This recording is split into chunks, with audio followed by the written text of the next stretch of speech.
Voto secreto. Seu voto somando a verdade. As prefeituras da região não conseguem dar conta dos serviços públicos e a única saída é recorrer às concessões.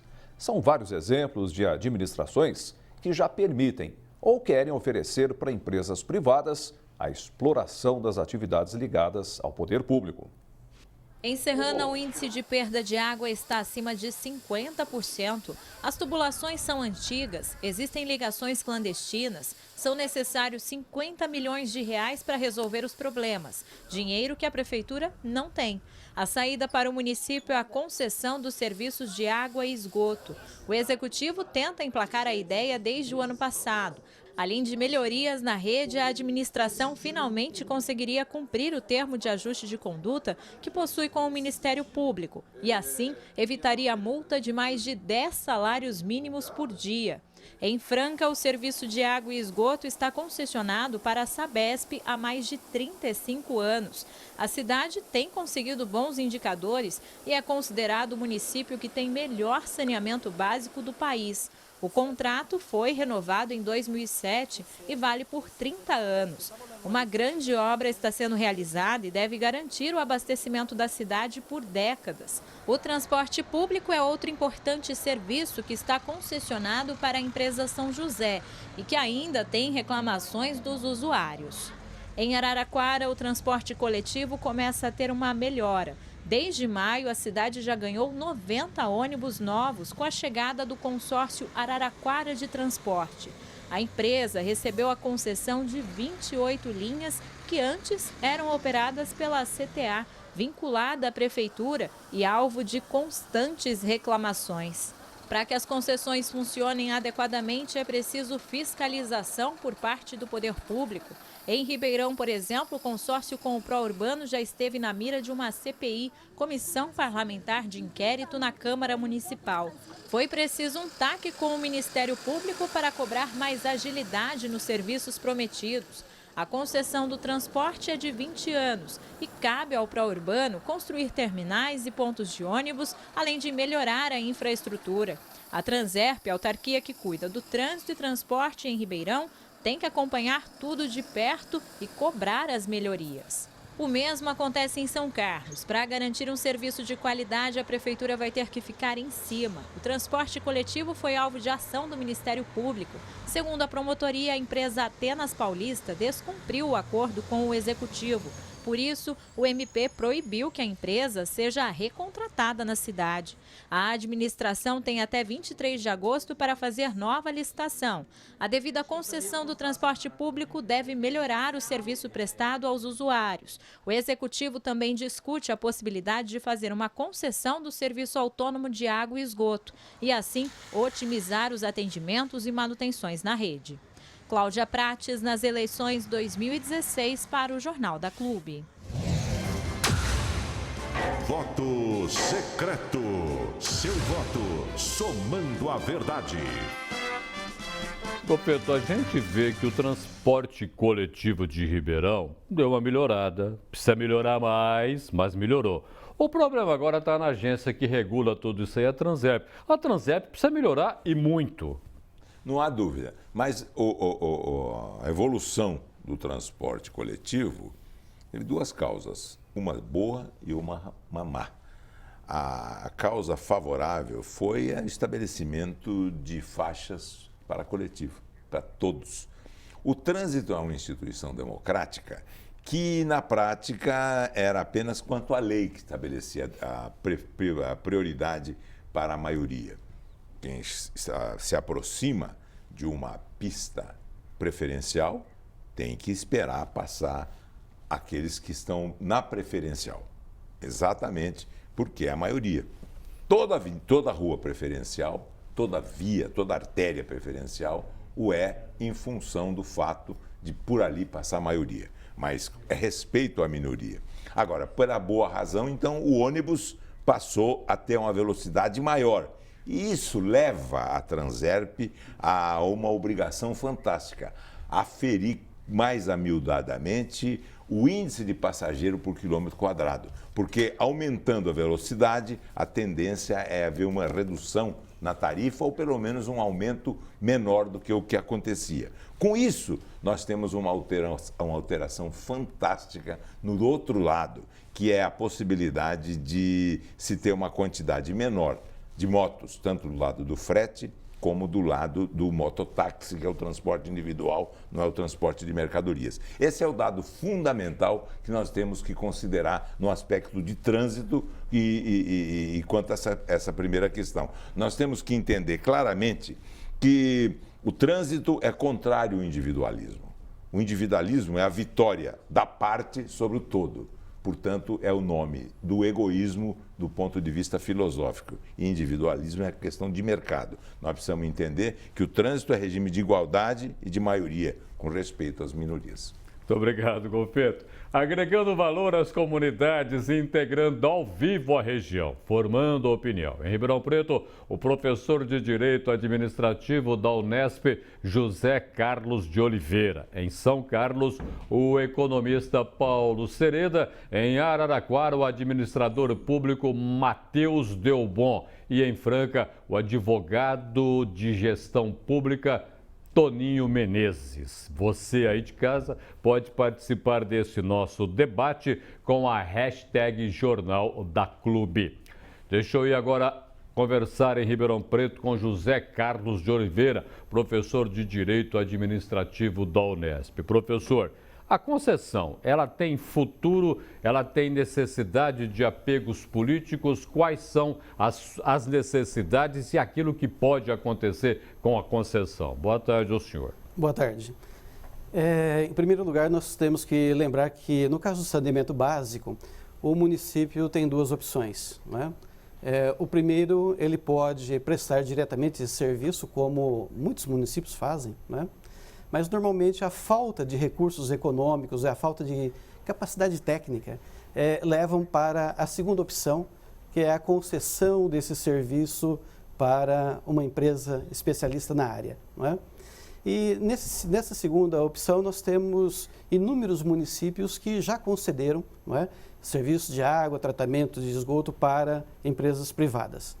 Nesse conjunto todo, nós temos obrigações de ambos os lados, não é? Nós temos obrigações do poder público, obrigações da empresa contratada e, principalmente, o direito do cidadão, usuário, consumidor em ter um serviço adequado e a modicidade tarifária. Agora, o senhor enfrentou algumas dificuldades na explanação que o senhor fez lá em Serrana. O que o senhor achou daquela manifestação? Falta informação para quem tenta acompanhar? Falta. Eu fiquei até triste, né? Porque fui convidado para fazer uma exposição mostrando para as pessoas do que se tratava. E até o próprio presidente da Câmara, logo depois, disse que eles gostariam de entender o que estava sendo discutido. Mas, lamentavelmente, algumas pessoas tumultuaram a reunião, né, a audiência pública, não permitindo que fossem expostas as razões, os vícios e os problemas, né, e as soluções decorrentes das concessões. E um outro profissional também na área de saneamento estava lá, graciosamente convidado, também como eu, para explicar. Mas o que nós percebemos é que muitas pessoas não sabem do que se trata, não é, e se posicionam radicalmente contra, quando no mínimo deveriam entender do que se trata, para depois se posicionar a respeito das concessões. Muito bem lembrado pelo senhor, quer dizer, não sabe daquilo que se trata. E aí fala que dá até gosto e tumultua todo um debate que tem que ser menos acalorado, com mais ideias. E para tentar entender, afinal de contas, o que é essa tal de concessão, deixa eu ir até São Carlos e conversar com o Paulo Sereda, que é economista. Paulo, concessão, o que é concessão, afinal de contas? De que maneira que isso pode nos ajudar no dia a dia? Boa tarde. A ideia da concessão, ela passa pela privatização, como muita gente acaba cravando isso, né?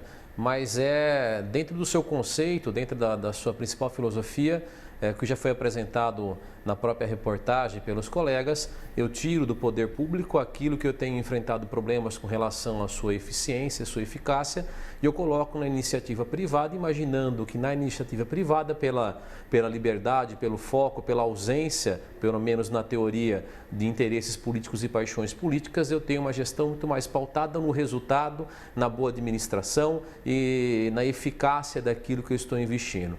No poder público, a ideia dentro da gênese é que eu coloque o governo, eu coloco o interesse público naquilo que não é lucrativo, porque eu posso oferecer para a sociedade a infraestrutura necessária, isso é o social. E que isso deveria ser abandonado à medida em que é possível que a iniciativa privada tome conta disso e obtenha eficiência no serviço prestado. E aí eu tenho paixões políticas de ambos os lados, daquele que querem o Estado máximo, aquilo principalmente que entende estratégico, e daquele que querem a liberalidade econômica, o liberalismo econômico, onde eu tenho o Estado mínimo. Nos dois extremos eu tenho paixões. É necessário que a gente convirja para aquilo que é o racional, o lógico e que vá ao encontro dos interesses da população, oferecendo um bom serviço a um preço justo. E aí a palavra que surge é a regulamentação. Perfeito. Vou até Araraquara agora conversar com o Matheus Delbon, ele que é administrador. Matheus, Araraquara teve lá dificuldades com o transporte coletivo. O transporte coletivo de Araraquara começa a tomar jeito de maneira diferente. Você acha que ajudou em que esse tipo de concessão dentro de Araraquara? Boa tarde. Boa tarde, telespectadores. Olha, esse tipo de concessão aqui em Araraquara foi importante porque a CTA, a empresa de ônibus, ela chegou a um ponto onde a rigidez que ela estava adotando, o regime estatutário, a rigidez de licitações, tornou ela inoperante. Né? É lógico que as empresas se modernizaram, então precisam de menos pessoal. Ela tinha um quadro de funcionários muito grande, eram mais de 500 funcionários. Hoje a gente não tem números precisos aí de quantos estão sendo utilizados pelas empresas concessionadas, mas estima-se que é cerca de 200 funcionários. Então isso reflete numa maior viabilidade econômica, né? E o serviço melhorou. Efetivamente, os ônibus são novos, né, que estão circulando. Evidentemente, está havendo um ajuste ainda de linhas, né? Então a população reclama um pouco de atraso ou de irregularidades, mas isso é natural, porque a empresa, por ser agora uma empresa, as linhas têm que ser viáveis economicamente também. Então é natural que haja um ajuste de horários, né, até que haja uma estabilização. Mas o modelo a ser adotado é sempre algo complexo, né? A empresa pública, a Sabesp, por exemplo, é uma empresa pública do governo do estado e presta o serviço com extrema qualidade nas cidades onde atua, mesmo na capital paulista, conseguiu enfrentar a crise hídrica, superar sem grandes problemas, né? E é uma empresa pública. Né? Eu acho que a grande questão que, por exemplo, acontece em Serrana, acontece em muitos municípios de pequeno porte, é que as cidades são muito pequenas para ter uma escala e um volume que justifique a presença de técnicos especialistas, químicos, que possam dar um serviço de qualidade no tratamento de água. Né? Perfeito. E que também, vamos supor, isso pode receber algum tipo de pressão política muito mais próximo. Aí que eu acho que entra a agência reguladora, uma coisa que eu volto a falar com você. Eu vou agora até Franca. Toninho Menezes, advogado de gestão pública. Franca não tem problema com água, mas tem lá um problema com o transporte coletivo. E agora, como é que equilibra essa situação? Se tem a água que vai, não tem o transporte público que vem. Boa tarde. Boa tarde. Em Franca, nós tivemos problemas com a água até o ano de 1976, quando foi passado para a Sabesp. E a partir daí, então, Franca começou a ter um serviço de qualidade, porque, queira ou não, os contrários, a Sabesp presta um serviço de excelente qualidade comparados ao de primeiro mundo. O problema da gestão dessas concessões é que é o grande entrave que nós temos.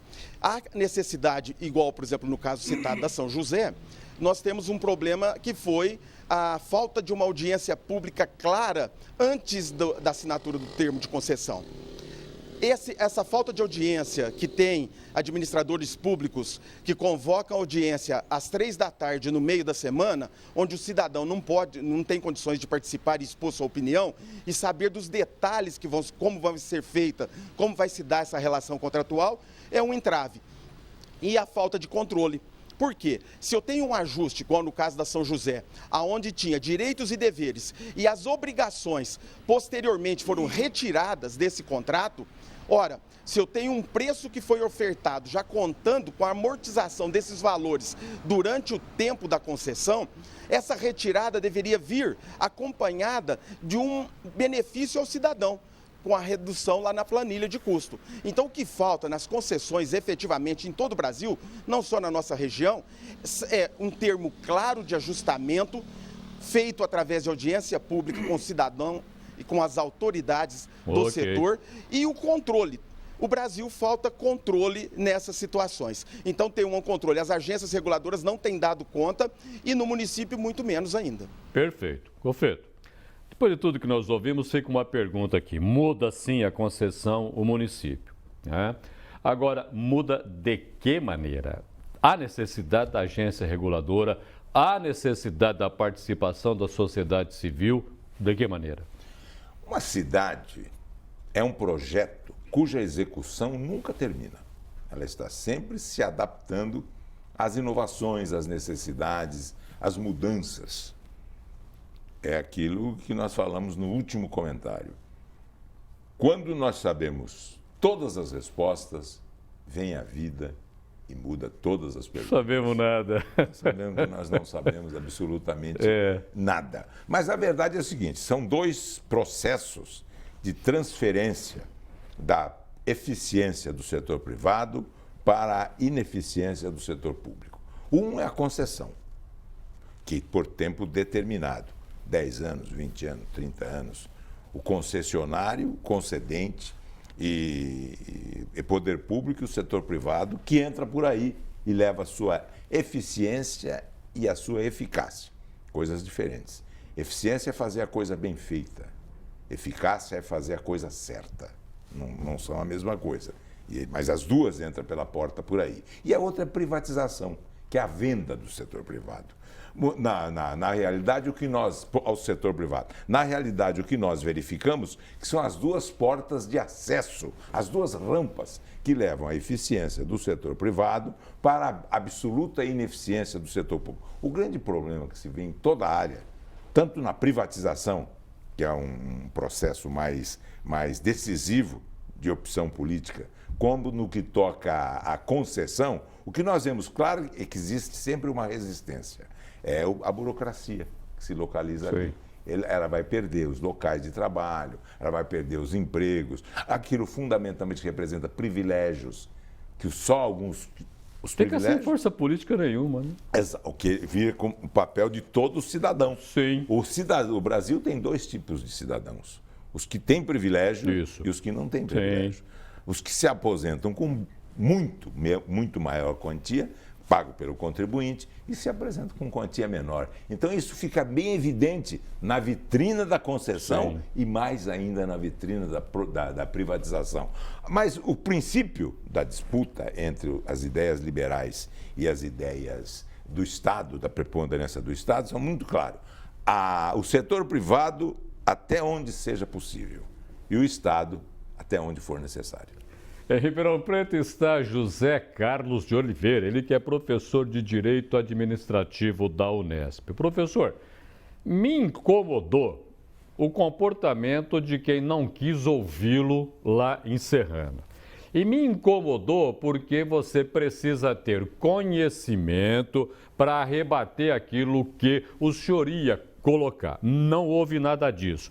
Esse populismo que nós estamos vivendo e que é usado para brecar de qualquer maneira o que é direito do cidadão, isso tende a acabar, não tende a acabar? Essa política populista e popularesca leva aonde? Olha, na verdade, eu penso que esse momento é o momento ideal para que as pessoas possam entender exatamente o que está acontecendo, não é?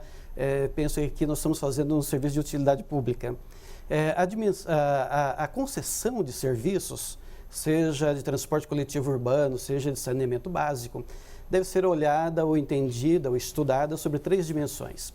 A primeira delas é do município, ou seja, o município tem a prerrogativa de estabelecer o que deve ser investido, como vai ser investido, o prazo e a forma da contratação. Não é?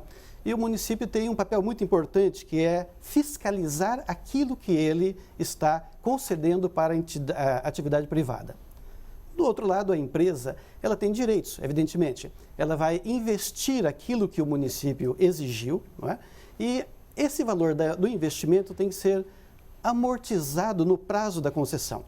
Olha, como se amortiza? Através do recebimento de tarifas de quem está usando o serviço. Bem, esse valor da tarifa, não é, deve ser entendido como um valor necessário e suficiente para amortizar no prazo do contrato todos aqueles investimentos que foram contratados.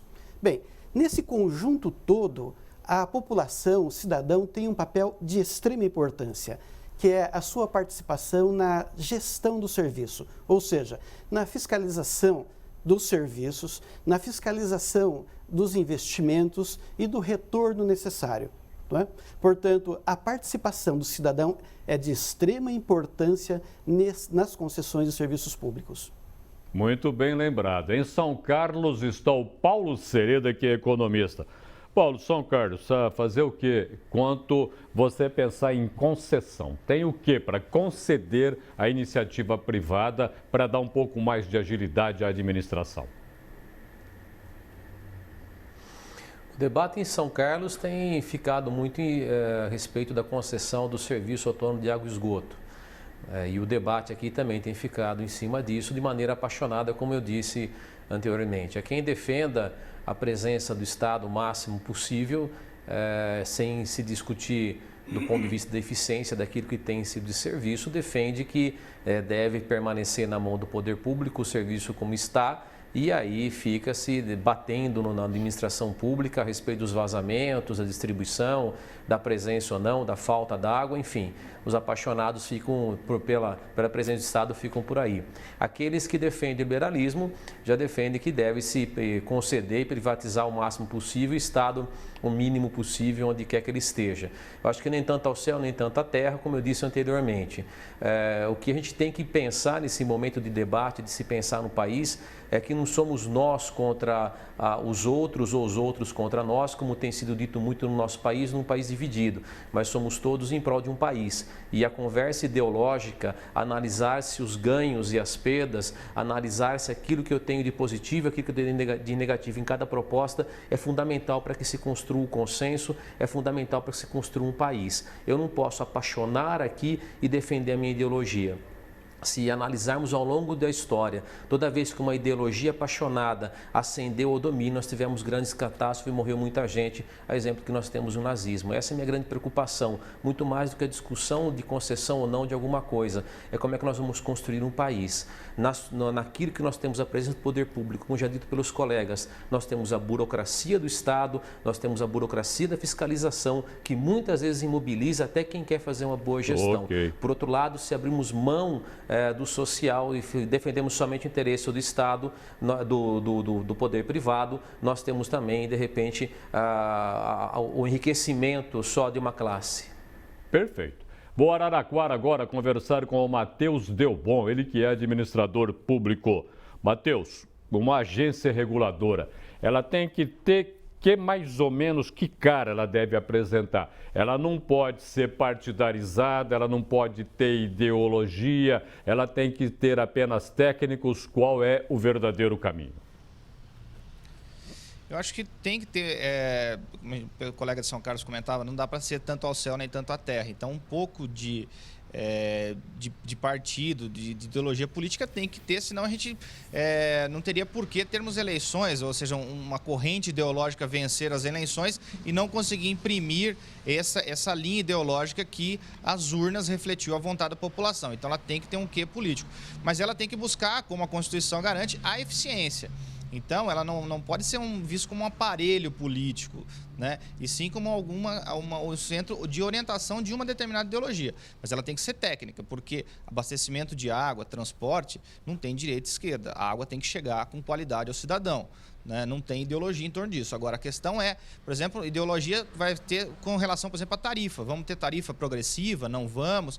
Isso sim, cabe um debate político, então, que a agência pode também ter uma seara política no seu interior, né? Mas eu falei, o grande problema da água em muitos municípios pequenos é realmente seu uso político, né? A gente sabe que cidades pequenas da nossa região, a água custa em torno de 13, 15 reais, 20 reais, ou seja, não cobre os custos, então acaba não tendo capacidade de investimento.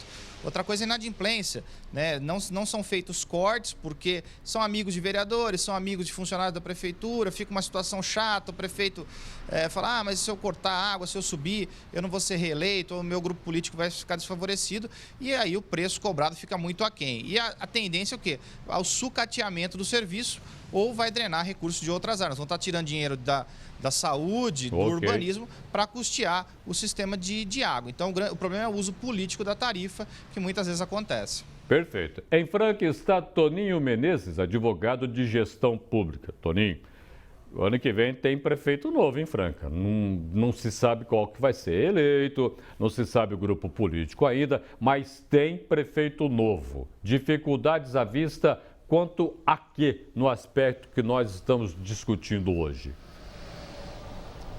As dificuldades em relação ao novo gestor é exatamente essa insegurança que traz para que as empresas se sintam motivadas a vir participar de um procedimento de licitatório para concessão. Há que ter uma segurança jurídica, independentemente das cores partidárias que se sucederão no Executivo Municipal. Então, esse tipo de situação nas concessões traz efetivamente essa insegurança e que faz com que alguns contratos, algumas empresas não participem efetivamente no sistema de concessão. Nós temos situações que concessões de 30 anos vai passar por vários gestores públicos e tem que ter a continuidade, a segurança, é aquilo que nós pregamos lá inicialmente, dentro daquela audiência pública, num termo muito bem detalhado e discutido com a população local, que vai ser aquela que vai receber os serviços bons ou ruins, o cumprimento do contrato e, enfim, a sua gestão, o seu controle. Nós temos situações onde no mundo inteiro se faz diferente, não se dá a coisa pública, se faz uma nova estrada. Diferentemente do que se faz aqui, o processo adequado aqui que foi feito no estado de São Paulo. Primeiro nós damos o patrimônio público, a empresa começa a receber sem ter colocado um centavo e recebe do BNDES incentivos e valores que vão ser pagos e amortizados lá, iniciando o pagamento há 5 anos depois. Então não há aquela segurança, não há um tipo de situação. E o novo prefeito vai ter que trabalhar com isso. Porque a melhoria, a qualidade e o aumento da demanda pelos serviços é o grande entrave. As cidades crescem e precisam de serviços novos e adequados. E o controle do contrato e a transparência é a essência que nós defendemos. Muito bem. Integraram a região na edição deste sábado do Jornal da Clube. Em Ribeirão Preto, o professor de Direito Administrativo da Unesp, José Carlos de Oliveira. Em São Carlos, o economista Paulo Sereda. Em Araraquara, o administrador público Matheus Delbon. E em Franca, o advogado de gestão pública Toninho Menezes. Vou tentar fazer um paralelo aqui, eu acho que não é muito aconselhável, mas vou tentar. Teve um momento que o Brasil falou que o petróleo é nosso, deu no que deu. Agora a Serrana tem lá um debate que não caminha para dizer a água é nossa e a gente não sabe, afinal de contas, aonde isso vai dar também. O que tem que ser feito, afinal de contas, para que você tenha uma boa distribuição de água em Serrana e o contribuinte não pague o preço da falta? Não resolver problemas novos com ideias antigas. Exatamente. A Petrobras, o petróleo é nosso. Nem o petróleo daqui para frente será cada vez de menos interesse daqueles que têm petróleo. Os tempos mudam. A realidade é essa, né, Roberto? Então, mas nós vivemos, o assunto é fundamental, privatização e concessão, mais a concessão nada de hoje. Nós vivemos uma época que nós fizemos diagnóstico claro, o Brasil está grávido de uma economia de mercado. Ele precisa dar luz imediatamente, porque senão morre o regime, que é a economia de mercado, e o capitalismo de Estado é que tem que entrar em funeral. Ele já está com cara de passado e começa a ficar necrosado, portanto, começa a padecer de uma série de doenças contaminando a sociedade toda. O governo e o Estado, fundamentalmente os dois, nunca foram solução, nem para o país, nem para ninguém. Eles sempre foram parte do problema. E a solução fica, então, enterrada, porque não se encontra um caminho, já que os interesses, como está nos Lusíadas, a grita da gente se levanta. Ela começa a se levantar na medida em que começa a defender os interesses próprios e fazendo questão de dizer que são os interesses coletivos. Nada. É o interesse pessoal que começa a agir, a movimentar esse aspecto. Agora, nós temos que entender, no caso específico de Serrana, que nós vamos mudar um sistema de monopólio estatal para um sistema de monopólio privado. As empresas só inovam, isso inclusive as empresas privadas, quando se sentem ameaçadas pela concorrência. Se quando a água não começa a bater lá nos fundilhos, a pessoa não aprende a nadar. Nem o setor privado, nem o setor estatal. Aí fica dentro do cômodo. O que é ficar dentro do cômodo? Não sai como campeão, champion. Ele fica dentro do cômodo e fica acomodado. Esse é o grande aspecto, porque amanhã já está diferente a realidade. E essa dinâmica do processo, quem ficar parado vai ficar quem correr vai ficar onde está. E quem correr muito acaba sendo perigosamente atropelado. É preciso, portanto, acelerar o passo. E o que nós temos que ver é que o Brasil precisa começar a instaurar o capitalismo de mercado. Privatizando as empresas estatais, elas vêm para cá e fundamentalmente valendo-se de concessão do serviço público federal, depois estadual, e nos municípios que permitirem que tal ocorra dentro do sistema de competição. Muitíssimo obrigado pela sua presença no Jornal da Clube. Eu agradeço a colaboração, Roberto. Muito obrigado.